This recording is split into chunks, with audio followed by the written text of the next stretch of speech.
Dans le cœur sauvage de l'Australie, où les prédateurs rôdent et où la frontière entre la vie et la mort s'estompe, un homme dansait chaque jour avec le danger et parvenait toujours à s'en sortir vivant, jusqu'à ce qu'un jour, ce ne soit pas le cas.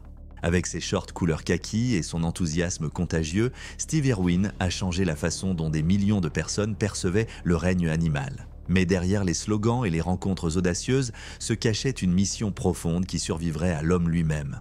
Aujourd'hui, dans Animal Quest, nous allons tout découvrir sur la vie extraordinaire et l'héritage de Steve Irwin, le chasseur de crocodiles. Qu'est-ce qui poussait cet homme apparemment intrépide à risquer sa vie quotidiennement parmi les prédateurs les plus dangereux du monde? Et sa fin tragique était-elle vraiment l'accident qu'elle semblait être? Restez avec nous pendant que nous dévoilons l'histoire non racontée derrière la légende en tenue kaki qui a changé à jamais la façon dont le monde voit la faune. Bien avant de devenir une sensation internationale, Stephen Robert Irwin n'était qu'un garçon avec une passion inhabituelle. Né le 22 février 1962 à Essendon, Victoria, Australie, Steve était plongé dans le monde des reptiles et de la faune sauvage dès ses premiers jours.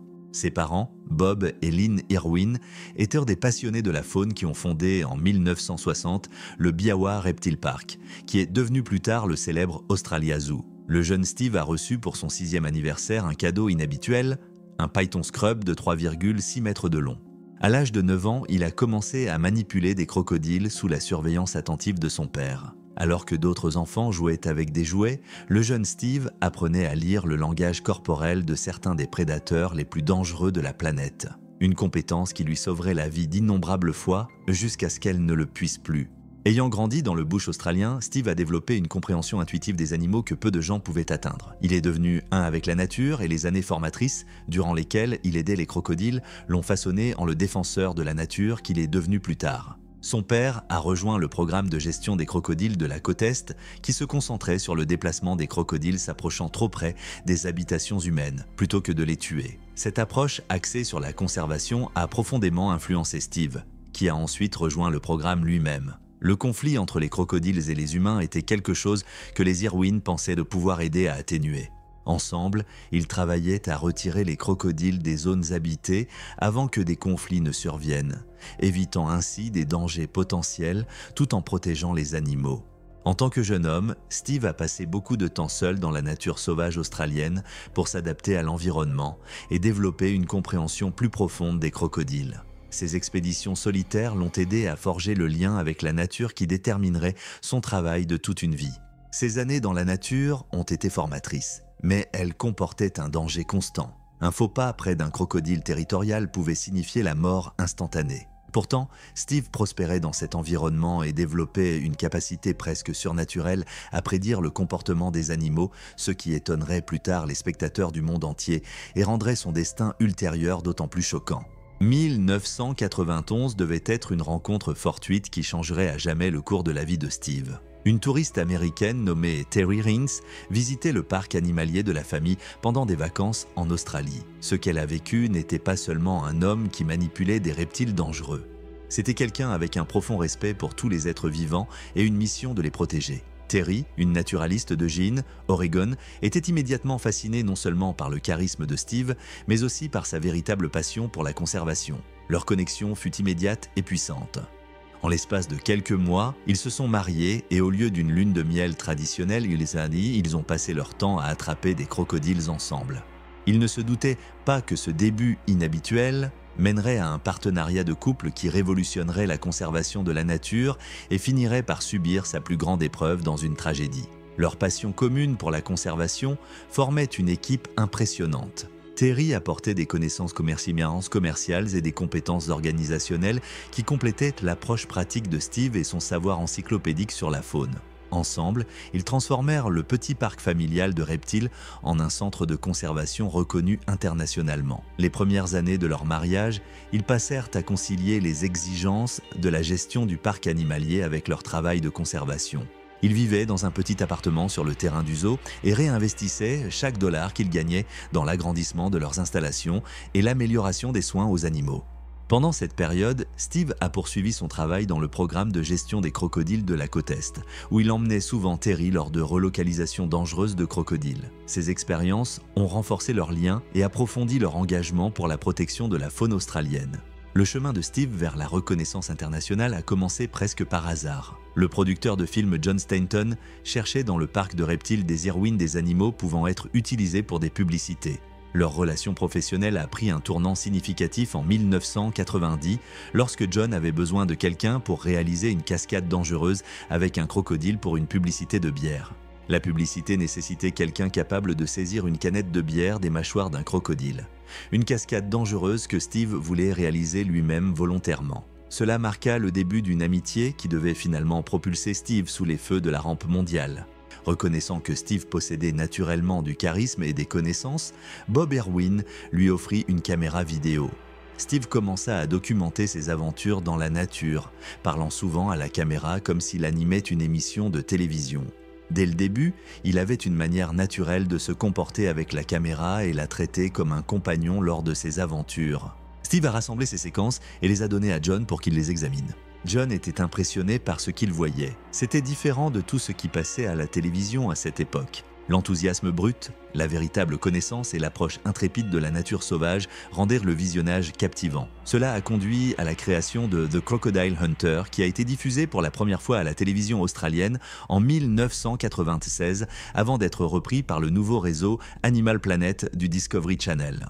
À cette époque, Animal Planet n'avait que 200 000 abonnés. Après la diffusion de la série de Steve, ce nombre est passé à plus de 7 millions et en 2002, il avait atteint 76 millions. Les responsables du réseau admettraient plus tard que la majorité de ses abonnés étaient là grâce à The Crocodile Hunter. Mais avec la renommée croissante de Steve, les risques qu'il prenait augmentaient aussi. Chaque épisode repoussait davantage les limites et le rapprochait de créatures qui pouvaient mettre fin à sa vie en quelques secondes. Essayait-il de défier le destin ? Ou était-il simplement intrépide dans la poursuite de sa mission ? Le format de l'émission a évolué de la documentation des relocalisations de crocodiles et de la vie quotidienne aux zoos d'Australie, vers des explorations des habitats animaux à travers le monde. Dans ces environnements variés, Steve poursuivait les animaux les plus dangereux et venimeux, montrant aux spectateurs des créatures qu'ils n'auraient autrement jamais vues. Alors que de nombreux spectateurs étaient attirés par la personnalité énergique de Steve et ses rencontres audacieuses avec les animaux, sa véritable mission, toujours la conservation de la nature. L'argent qu'il gagnait grâce à son succès à la télévision était directement réinvesti dans la protection de la faune. « Je veux sauver le monde », expliquait souvent Steve. « L'argent, c'est génial, je n'en ai jamais assez, et savez-vous ce que j'en fais ? Je vais acheter des zones sauvages avec cet argent. Chaque centime que je reçois va directement à la conservation de la nature. » Fidèle à sa parole, Steve investissait chaque dollar de sa renommée croissante dans la protection de la faune. Il a acheté des centaines de milliers d'hectares de terre dans le Queensland pour la conservation de la nature et a fondé en 2002 avec Terry Wildlife Warriors Worldwide, une organisation qui finirait par être active sur 4 continents. Mais à mesure que sa notoriété publique augmentait, Steve menait une guerre de l'ombre que la plupart des spectateurs ne soupçonnaient pas, contre les braconniers, la destruction des habitats et des intérêts puissants qui ne voyaient les prédateurs de pointe que comme des marchandises. Le zoo d'Australie s'est considérablement agrandi sous sa direction avec un investissement de 40 millions de dollars qui a créé une installation de classe mondiale avec un hôpital pour animaux sauvages. Après la naissance de Binti en 1998, sa mission prit une nouvelle urgence. Il ne sauvait plus seulement des animaux, il les sauvait pour les générations futures. Les combats les plus intenses de Steve se concentraient sur les super-prédateurs comme les crocodiles, qui avaient presque disparu dans les années 70 à cause de la chasse pour leur peau. Lorsqu'il découvrit que des entreprises chassaient les tigres pour leur pénis, les ours pour leur voisse biliaire et les crocodiles pour leur peau sous le prétexte après avoir élevé pour une utilisation durable, il a lancé une violente attaque publique, les appelant « nazis de la faune » et a attiré la vive opposition de la communauté scientifique.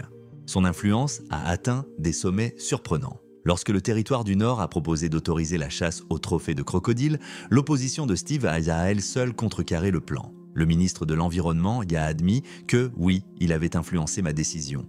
Alors que les critiques affirmaient que le gouvernement craignait simplement une bataille de relations publiques avec le populaire défenseur de l'environnement. Cependant, les méthodes non conventionnelles de Steve lui causaient parfois des problèmes.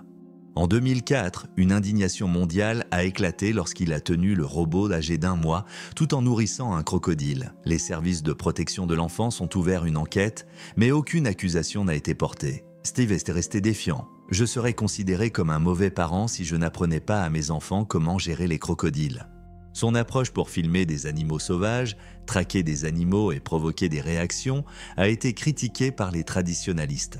Mais derrière ce style apparemment chaotique se cachait une stratégie réfléchie, comme Steve l'a expliqué à l'auteure scientifique Sarah Simpson.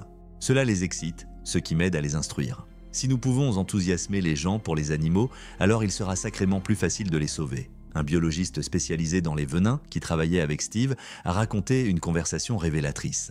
Steve a reconnu que les gens le prenèrent pour un idiot absolu, mais il a expliqué que dès qu'il avait l'attention des spectateurs, il pouvait tout leur enseigner. Et il s'en souviendrait. Malgré sa prestation théâtrale devant la caméra, des collègues décrivaient Steve comme quelqu'un ayant une connexion presque surnaturelle avec les animaux. Il pouvait lire leur langage corporel avec une précision étonnante et était obsédé par la minimisation de leur stress pendant le tournage. Alors que l'année 2006 commençait, il y avait des signes subtils que Steve réfléchissait à sa mortalité. Dans une interview de 2001, il avait exprimé des inquiétudes quant au fait de ne pas laisser un père à sa fille Bindi, au cas où il lui arriverait quelque chose. Cette conscience du risque semblait s'intensifier à mesure que sa famille s'agrandissait. Début 2006, John Stanton, le manager et ami proche de Steve, a eu un pressentiment inquiétant. « Au début de cette année, j'ai eu le pressentiment que ce serait ma dernière année », a-t-il révélé plus tard. « C'était si fort que j'ai fait un testament pour la première fois de ma vie. » Bien que Stanton ait d'abord pensé que la prémonition concernait sa propre mort, elle semblait, rétrospectivement, prédire la fin tragique de Steve. Malgré son malaise, la production de divers projets a continué, y compris Ocean's Deadliest, un documentaire pour le Discovery Channel. Steve avait aussi des défis physiques à surmonter. Il s'était fracturé le cou lorsqu'un grand poteau de clôture était tombé sur sa tête pendant qu'il travaillait sur leur propriété de conservation. Pendant le tournage d'une opération de capture et de relocalisation de crocodiles, à laquelle toute sa famille participait, il comptait beaucoup sur son équipe pour soulever des objets lourds. En raison de sa blessure au cou, après cette session de tournage, Steve a prononcé ce que Stanton a décrit plus tard comme un discours d'adieu, remerciant son équipe pour leur soutien pendant sa convalescence. « Vous êtes vraiment bons. Vous êtes passé avant moi et vous vous êtes assuré que je n'avais rien de trop lourd à soulever. Mon cou me fait toujours souffrir, mais cela s'efface en comparaison de la bonté que j'ai dans mon cœur après ce mois-ci. » Ces mots sont restés gravés dans la mémoire de l'équipe. Il y avait quelque chose d'inhabituellement chaleureux dans le ton de Steve. Une intensité qui ressemblait plus à un adieu qu'à un simple remerciement. Certains échangèrent des regards silencieux mais ne dirent rien. À l'époque, cela semblait être un jour comme les autres. Mais plus tard, ils se souviendraient tous que c'était plus que cela. Car quelques jours plus tard, tout changea. L'équipe continua, sans savoir que l'inquiétude silencieuse dans l'air était le début de la fin. Le 4 septembre 2006 a commencé pour Steve Irwin comme tant d'autres. Avec l'équipement de caméras sous-marines, des embruns salés dans l'air et l'excitation d'une autre rencontre rapprochée. Mais sous la surface, quelque chose ne semblait pas correct. Le ciel était nuageux, l'eau inhabituellement trouble. Les requins qu'ils espéraient filmer étaient introuvables, comme si l'océan lui-même voulait les avertir de faire demi-tour. La production principale Ocean's Deadliest a été suspendue en raison de mauvaises conditions de visibilité et de mauvais temps, mais Steve détestait perdre du temps. « Tournons quelque chose pour l'émission de Bindi », proposa-t-il. C'était une décision spontanée, le genre de décision qu'il prenait souvent. Mais cette fois, cela allait tout changer. Lui et le caméraman Justin Lyons quittèrent le bateau principal. Croquant dans un petit canot pneumatique pour chercher des animaux appropriés. L'eau autour du Bat-Reef était peu profonde et trouble, avec par endroits de l'eau jusqu'à la taille et une visibilité changeante en raison des conditions orageuses du début de la semaine. Après une courte recherche, ils ont découvert une grande raie pastenague d'environ 2,4 mètres de large qui glissait doucement sur le fond sablonneux de la mer. Ils l'ont suivi brièvement avec le bateau dans l'espoir d'obtenir des images naturelles. Puis Steve et Justin sont allés dans l'eau et se sont positionnés de chaque côté de la raie, afin qu'elle reste entre eux. Le plan était de le filmer en train de nager loin de la caméra. Une prise que Steve avait déjà réalisée d'innombrables fois auparavant. Les raies pastenagues, membres de la famille des poissons cartilagineux, qui sont étroitement liés aux requins, sont généralement des animaux doux et solitaires. Ils s'enterrent souvent dans le sable pour se reposer et se nourrir de mollusques, de crustacés et de petits poissons. Bien qu'ils soient équipés d'un ou plusieurs dards venimeux sur leur queue, utilisés exclusivement pour la défense, ils sont rarement agressifs envers les humains. Les attaques mortelles sont extrêmement rares. Dans le monde entier, il y a moins d'une poignée de cas documentés. Steve, avec des décennies d'expérience dans la manipulation des créatures marines, se sentait probablement en sécurité en manipulant l'animal. Mais ce qui s'est passé ensuite était à la fois choquant et presque sans précédent. La raie Pastenag, peut-être effrayée ou piégée par la proximité de deux personnes, a soudainement fouetté sa queue musclée vers le haut dans une réaction défensive.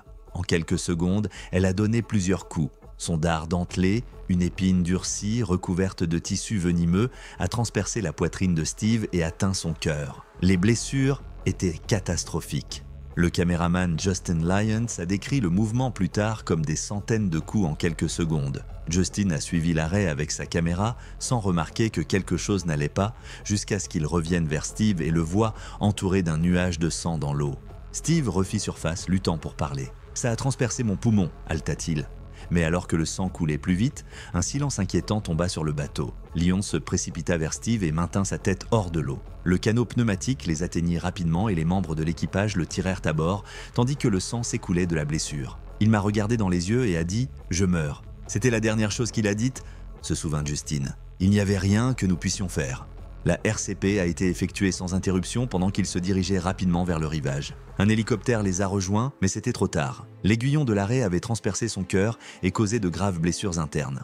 Malgré les efforts désespérés de l'équipage, Steve Irwin a été déclaré mort peu de temps après. La nouvelle de la mort de Steve s'est rapidement répandue dans le monde entier et a fait planter plusieurs sites d'actualité, car les gens cherchaient désespérément des informations. Le même jour, un John Stanton, visiblement bouleversé, a tenu une conférence de presse pour confirmer les nouvelles tragiques et donner des détails sur ce qui s'était passé. Le père de Steve, Bob Irwin, a trouvé un certain réconfort en sachant que son fils ne souffrait plus.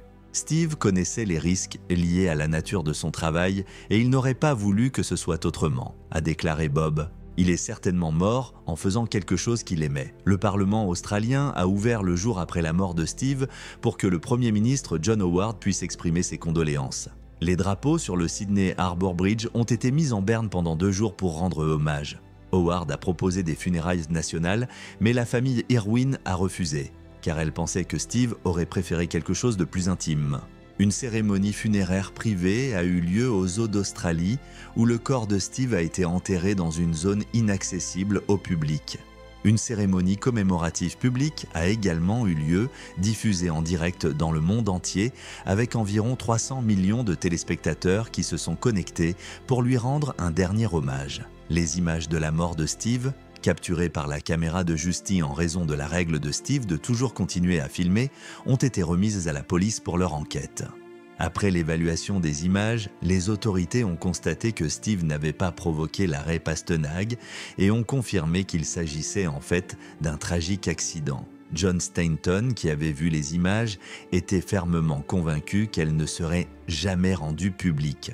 Terry Irwin a décidé de ne jamais le regarder, et elle a consciemment choisi de se concentrer sur la célébration de la vie de Steve plutôt que sur le moment de sa mort. Dans un retournement de situation effrayant qui aurait horrifié Steve, certaines personnes mal avisées se sont vengées sur des raies Pastenag dans les jours suivant sa mort. Au moins 10 raies Pastenag ont été retrouvées mortes et mutilées sur des plages du Queensland, certaines avec la queue coupée. L'organisation de conservation de Steve a rapidement condamné ces actes. « Nous sommes écœurés et déçus que des gens commettent de tels actes contre ces animaux », a déclaré un porte-parole. C'est la dernière chose que Steve aurait voulu. Dans les jours qui ont suivi la mort de Steve, quelque chose de remarquable s'est produit. Alors que le monde était en deuil, Terry et Bindi, âgés de 8 ans, ont lancé un message inattendu « Ne blâmez pas les raies.